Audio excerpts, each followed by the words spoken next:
Hello, everyone, and welcome to the latest LPL Market Signals. Jeff Bookbinder here with my friend and colleague, Adam Turnquist. Adam, how are you today? Hey, good Happy July afternoon. 10th. Thanks for having me on again. Exciting day here with the approaching mid-year outlook from LPL Research. So look forward to talking about that today. Yes, by the time you hear this, you will have already seen the mid-year outlook. It will already be out. So yes, an exciting day indeed. We'll start with these wonderful disclosures and then get into the publication. Some of you may have seen this on social media as we tried to create a little hype around the publication. It is Monday, July 10th in the afternoon as we record this, but the publication will be out the morning of July 11th. So we're really excited in LPL Research to bring this to all of you. Again, as we've been doing for, probably 15 years now. Proud to say I've been a part of all of them. Probably 30 full years and mid-years since we started doing this. So we're just going to run through this high-level story. You're going to have, an equity strategist and a market technician going outside their lane, right? We're going to talk economy. We're going to talk fixed income. We're going to, do some currencies and commodities, right? So there's a little bit of, we'll call it discomfort with telling these stories, but we've certainly heard them from our subject matter expert colleagues a number of times. We've certainly read the publication many times, so we'll try to do it justice. So let's start with the economy. The section we've titled A Moving Pendulum in a Stable Financial System. So here are our updated economic forecasts. I think a couple things to point out here. Number one, all of the forecasts for GDP by region, US, Eurozone, advanced economies, EM, and global, have gone up since our full year outlook was released in November of last year. That's first point. So the economy, not just the US, but globally has outperformed. But at the same time, all these CPI forecasts have increased as well. The US for December 2023 over 22, we think maybe a little under 4%. A lot of progress has been made, but that's still certainly on the high side. But we've got even higher inflation around the rest of the world. So we still have a global inflation challenge. We're working through it, moving in the right direction.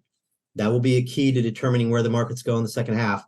But the good news here is that GDP growth looks a little better than we think it did at the start of the year. I'll go through these next few charts, Adam, and then I'll let you chime in. So here is a look at, frankly, two data series, right? Payrolls. This doesn't include the payroll number we got late last week, but payroll trends, right? Jobs have been slowing, not dramatically, but jobs have been slowing. And that has been correlated with the NFIB, the National Federation of Independent Business, hiring intentions. So you ask small businesses, are they going to hire more or hire less? That has been a leading indicator of future job growth. Of course, small businesses are a big piece of job growth in this country. And what this tells you is the job market is cooling. That is what the Fed wants. But at the same time, that is what we think will eventually tip us over into a very mild and short-lived recession, maybe starting by the end of this year. So if we have a recession, we think the job market cooling is going to be a big reason why. Turning to the inflation piece, this chart shows multifamily construction and single-family construction, right? So, individual homes. And what you see here is that multifamily construction has actually been quite strong. And that's good for the inflation picture because it takes pressure off of rents, right? More supply tends to bring prices down. We're also seeing with new leases that prices are down. And that tells you that the official data on rents, for example, what goes into the CPI this week, over the next several months, that data will cool. So we still think we're in this downward trajectory for inflation. And, we'll get a 3 handle by the end of the year, even though we're still looking at 5 roughly by most measures still at this point. Next, so you saw on the previous slide, we expect about a 1% GDP growth figure this year, but that's really from the first half, right? Front end loaded economic growth. So we're going to see, cooler numbers in the second half, maybe a slight contraction, but still the first half was strong enough to get us to a 1% or so growth number for the full year. The key to the resilience here is going to be services, right? We had a massive spike in goods spending while we had pent-up demand for services spending. So you see here in this chart, services spending hasn't reached its prior peak in terms of share of the economy. Those of you who have flown on an airplane recently know that there's still pent-up demand for travel, as an example. So we're, maybe through most of that, but there's still a little bit left. So we'll get some services spending, in the second half, maybe offset a little bit of weakness potentially in the goods side, and you'll end up with just kind of let's call it a stall, an economic stall in the second half. So anything there you want to add color on, Adam? Hopefully I captured that pretty well. Yeah, no, I think you got the story. Certainly relates to my own personal anecdotes in terms of spending. I seem to be spending more on restaurants and going out, enjoying those things, and not a lot of Amazon packages at the door. I still have the tendency when I walk outside just to look to make sure there's no Amazon packages, because I was so used to that during that pandemic era. But that spending has certainly shifted there. Not sure if it's the same for your household, but certainly the case here. Oh, no doubt. Maybe the difference from my household is it hasn't slowed down as much as maybe this chart would suggest.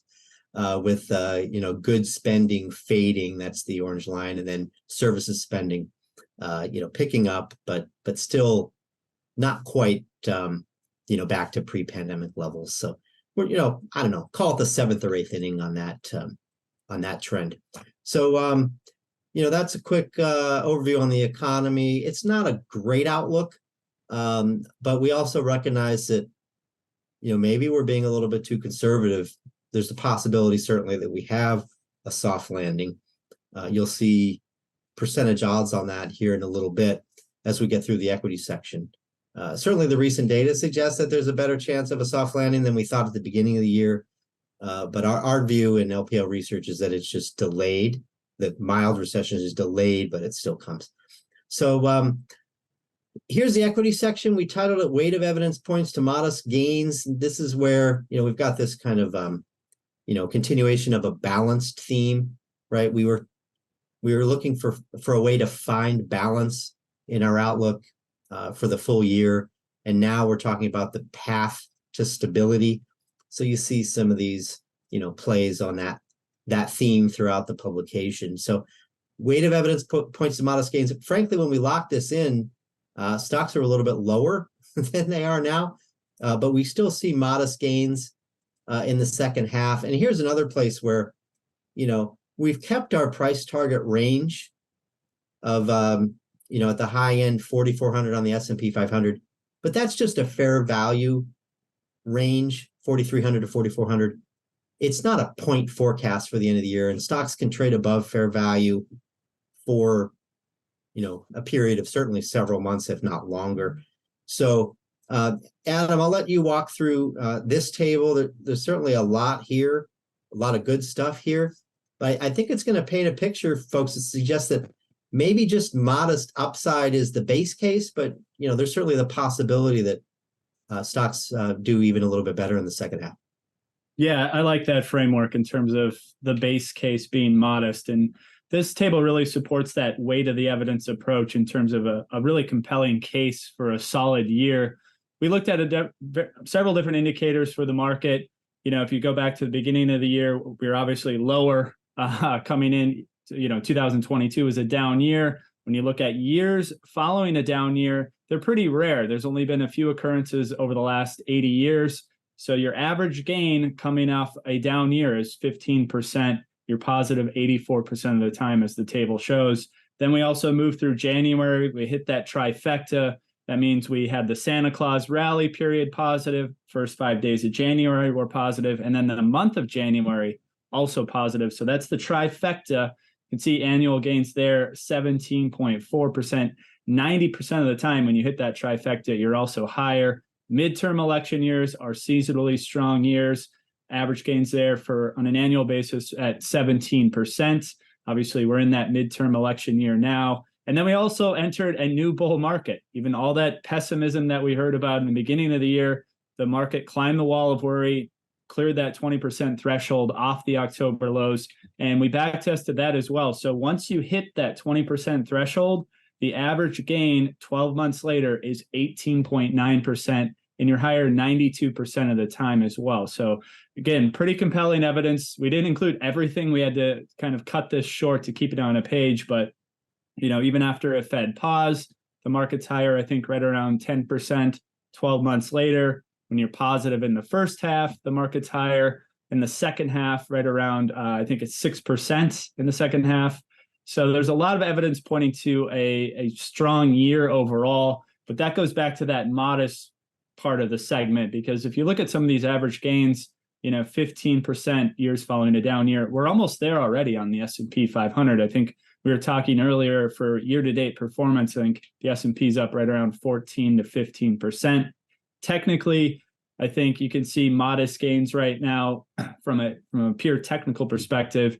We're extremely overbought last month, especially with the technology sector, starting to see evidence of that sector cooling off a little bit. Some of that momentum is pulling back a little bit, and that's a 33% weight within the S&P 500. So those are some pretty big shoes to fill for other sectors to come in and support the trajectory of this market right now. So certainly could see a potential for a pause or a pullback, at least on a near-term basis. But overall, you look at it on a yearly basis, certainly, the weight of the evidence certainly suggests we're in for a pretty strong year this year.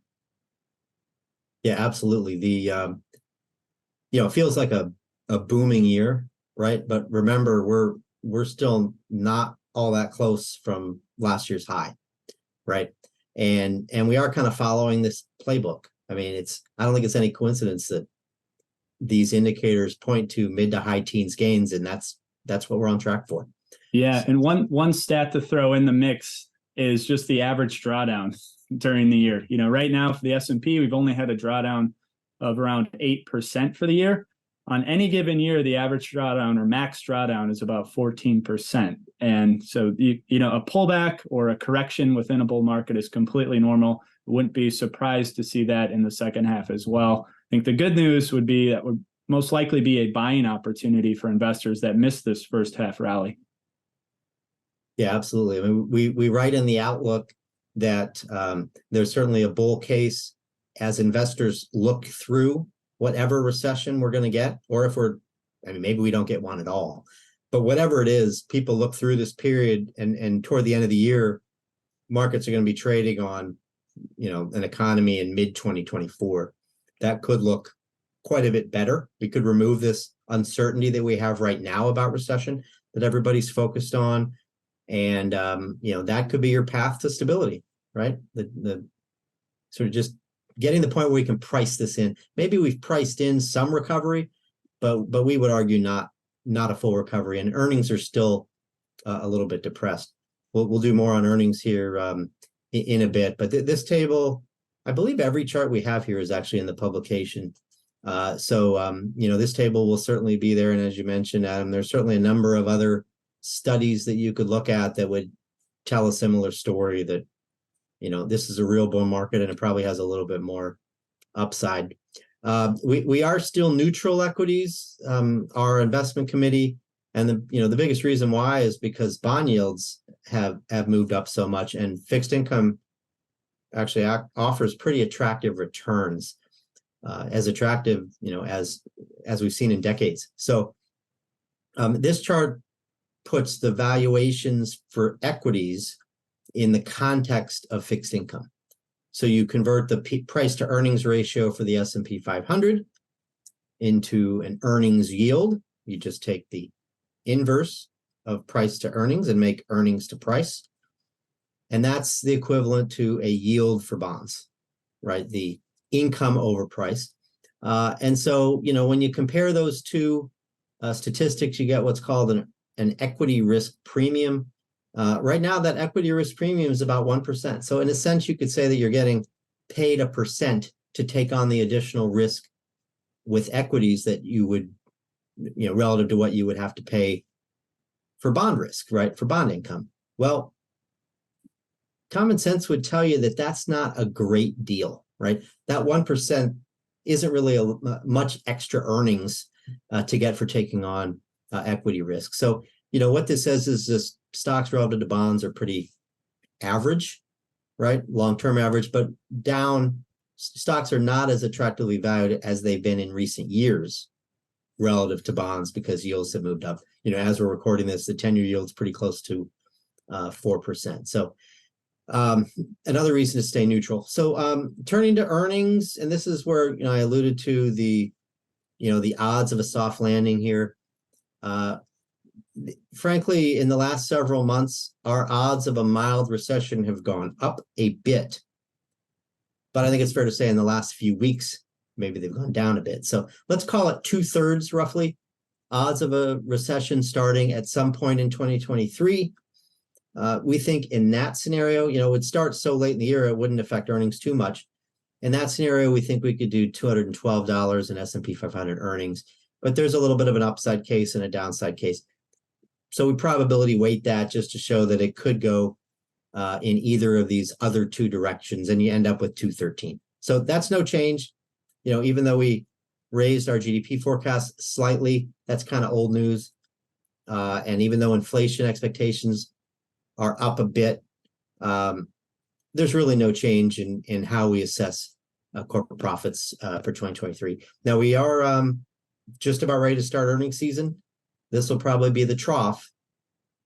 Expectations based on consensus are for a 7% decline. We think we'll probably do 3 or 4 points better than that when all earnings are in, but the key will be the second half, right? Do estimates drop much for the second half? And that'll certainly, the guidance that corporate America provides will also go a long way in determining the near-term direction for the markets, especially, and Adam, you mentioned big tech, right? Those tech names are expensive. And so to put it simply, we're just going to need to see good earnings out of those companies to keep those stocks up where they're at. What do you think? Yeah, even with a low bar coming in, that's been kind of the theme for earnings season this year. Very low bars. You mentioned 7% expected earnings decline. We come in, beat and raise. But I think that bar is getting a little bit harder to beat in terms of the expectations. That's what it all comes down to. I think most analysts know that we'll come in a little bit better than that. So we'll need to see incrementally better earnings than even some of the whisper numbers of, maybe we're down 3 or 4%. And then tech alone, the valuations there, I think last time I looked, you were close to a 2 standard deviation above the 10-year average in terms of the forward PE. So those are hard multiples to justify, especially when you look at what's going on in interest rates over the last couple of weeks. So. Yeah, you hit on the reason why we're neutral tech and not more positive. That still gets you a lot of tech, as you mentioned, because it's 30% or so of the market. But frankly, it's just an uncomfortable valuation to put new money to work here. So we think neutral's right. We'll wait for a fatter pitch, as they say. So let's turn to bonds. And I'm an equity guy, so I always say I'm not going to spend a ton of time on bonds, but actually they're as interesting as they've been in quite some time, even for an equity guy, or Adam, in your case, a market technician. So, Lawrence Gillum, our chief fixed income strategist, titled this section "Balancing Opportunities with Objectives." I think that speaks to the dual roles that bonds play. Right now, they're generating some decent income, so they're attractive from that perspective, but they also can diversify your equity risk and cushion the blow if we do have a pullback or a correction. So we've grown increasingly comfortable with bonds here this year as yields have come up. We say it all the time, but the best predictor of future returns for a bond is its yield. And short-term bonds at 5%, that's certainly a higher hurdle for stocks to clear here. One of the reasons to be comfortable with fixed income is because historically, when the Fed stops raising rates, bond yields have fallen. So we actually have two charts in here, one for the 2-year Treasury yield, and then the next one you'll see is for the 10-year. But the story is the same. At the ends of these last 5 rate hiking cycles, yields have fallen over the next, 6 to 12 months. So, not only do we think we're going to get the yield, the starting yield for bonds as income, we actually could get a little bit better than that if yields fall consistent with history. Now, we don't know when the Fed's going to stop. It could be July, could be a little later, but we're pretty sure they're going to stop soon. And that, that will lead to, range bound or falling yields over the next 6 months and into 2024. So as promised, here's the 10-year yield again. Same story. 2006, you didn't really get as much of a move lower in yields over the 12 months.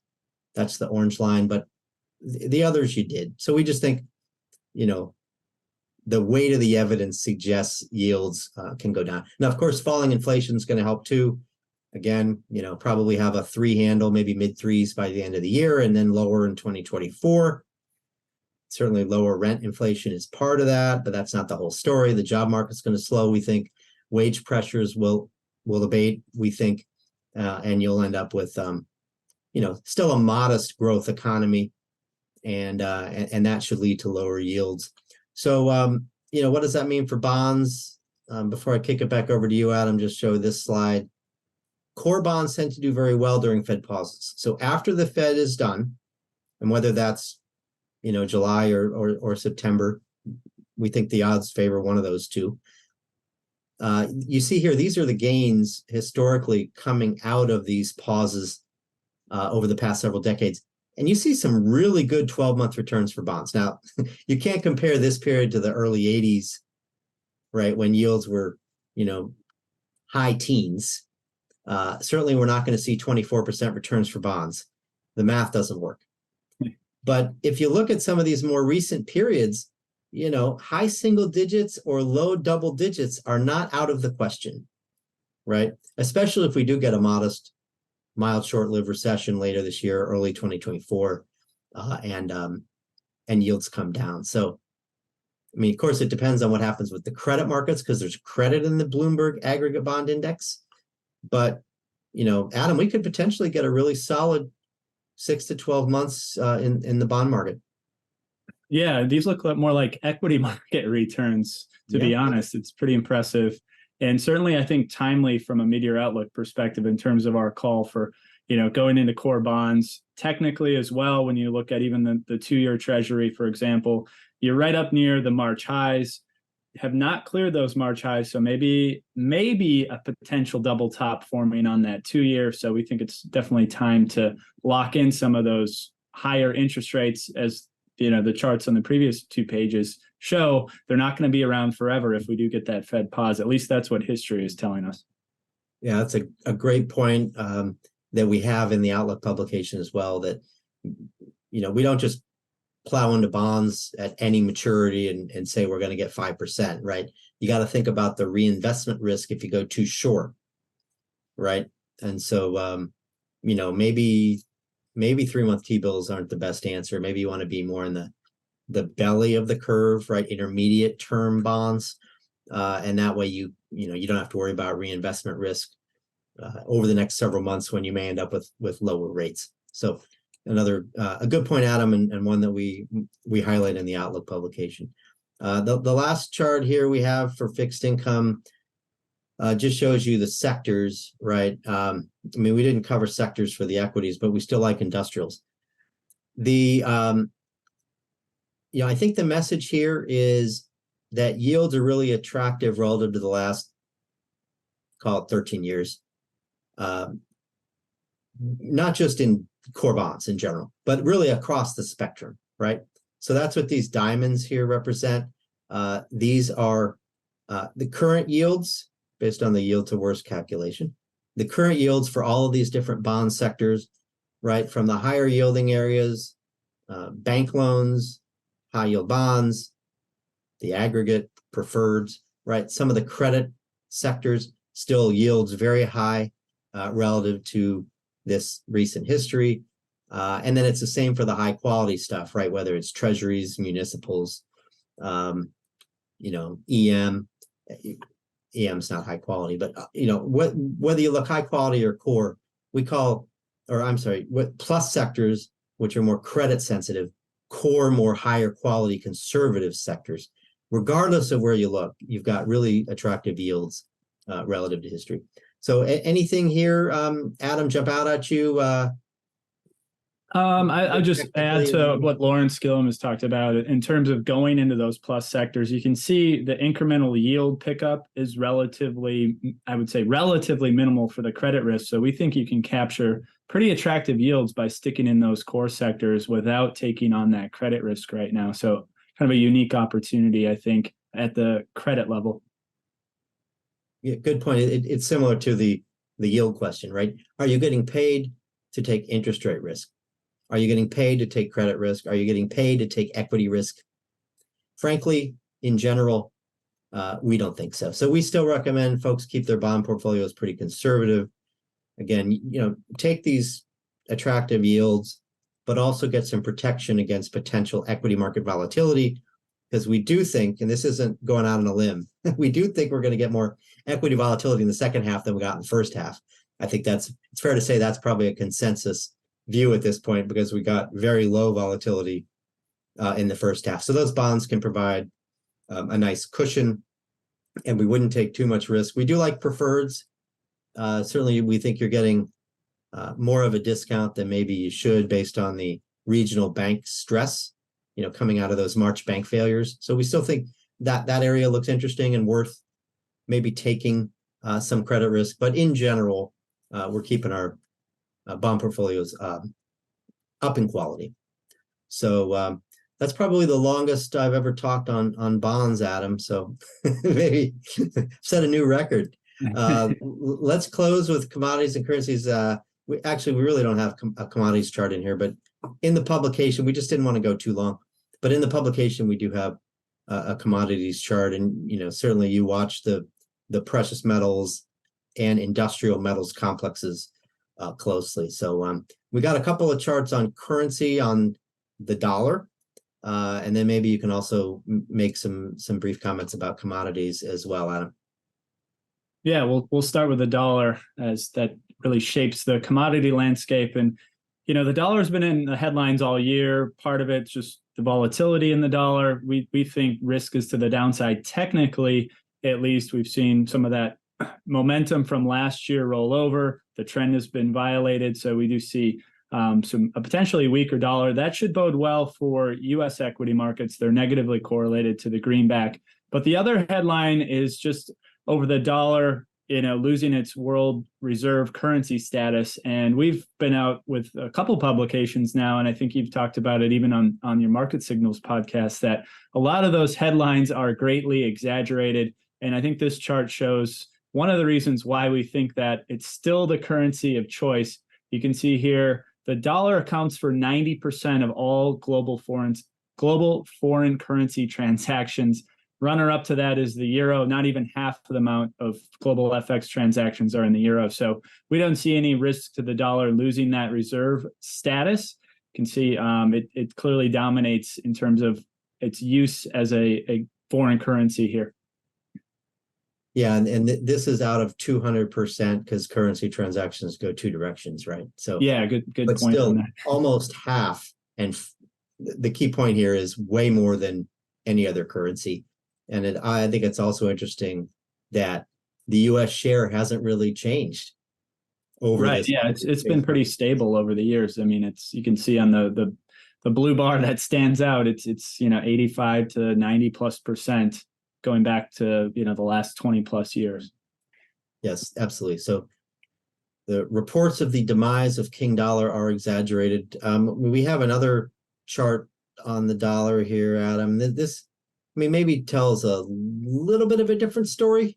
Yeah, and I think this helps feed that narrative. But if you think about it in a macro world, this is looking at the percentage of the dollar that's held in reserves around the world at other foreign central banks. And if you think what happened last year, the dollar basically went parabolic. So a lot of those central banks outside of the US, they had to dip into their reserves and defend their own currency just to stabilize it against a rising dollar. So that's weighed on overall foreign exchange reserves held in the dollar. And then there's also been an allocation toward gold. That's another developing theme this year. A lot of central banks are buying gold to basically move some of their currency or their foreign reserves away from the dollar and into gold. China has been one of those countries. They've added gold for 7 straight months after being out of the market for a few years. So continued buying pressure from some of the central banks. But again, still think the dollar's going to be here to stay. Yes, absolutely, 100%. So, it makes sense in this geopolitical environment for particularly China and Russia to diversify away from the dollar. So it's no surprise. But as you saw on the previous slide, that the U.S. is not going to lose its global leadership in dollar transactions anytime soon. I mean, you probably don't even need to talk about it in decades. It's probably something to talk about in terms of centuries, right? Yeah. Not in my lifetime, at least. Maybe yeah, but I doubt that. I think that's fair. So there's a section on this concept in the Outlook publication, and then again on commodities. So precious metals have certainly done better than industrial metals. In recent months. Adam, anything you're seeing on the charts there that people should think about? Yeah, I mean for example, gold or silver, some of the industrial metals. They had significant rallies beginning of the year as the dollar pulled back. Now we've seen some of those precious metals actually pull back and start violating uptrends, still outperforming depending on the look back period. But I think year to date, they're still outperforming industrial metals. What's interesting, for example, with copper, one of the industrial metals, that space it's starting to hold up a little bit better. I think there's some hope for China's reopening to gain some momentum. Haven't seen enough evidence there yet. So we certainly continue to like precious metals right now. We think, maybe this is just a pullback within a longer term uptrend. And that's technically how we're viewing it. Great. So I think we've covered all the sections except one. So we didn't include alternative investments charts, but we do have a section on alternative investments in the publication as well. And we do think those can make sense as diversifiers in portfolios of equities and fixed income. So check that out as well. We don't want to shortchange it, and wanted to make sure that I mentioned it. So I guess I think we covered it all. Adam, anything you can think of that I left out before we close? No, just for advisors, we'll have our mid-year outlook call on Thursday at 4 p.m. Eastern, I believe. So quick plug for that. Yes, you're all hearing this story now. We think hearing it from all of the individual authors will probably be better for advisors. so keep that in mind. The publication, I mean, we're blasting this thing all over social media as we always do, but you can also find it on lpl.com. Should be on the front page, but if you don't see it on the front page, then you can go into the newsroom section there and get it there. Certainly available for the public, and where you can dig deeper into the stuff. We just gave you a little bit of a taste here in about a half an hour, but much more in that publication. So check that out. Hopefully you enjoy it, and certainly glad we were able to bring it to you here on the Market Signals podcast. So with that, we'll go ahead and sign off. Thanks everybody for joining. Really appreciate your support of our podcast, and we look forward to talking to you again next week.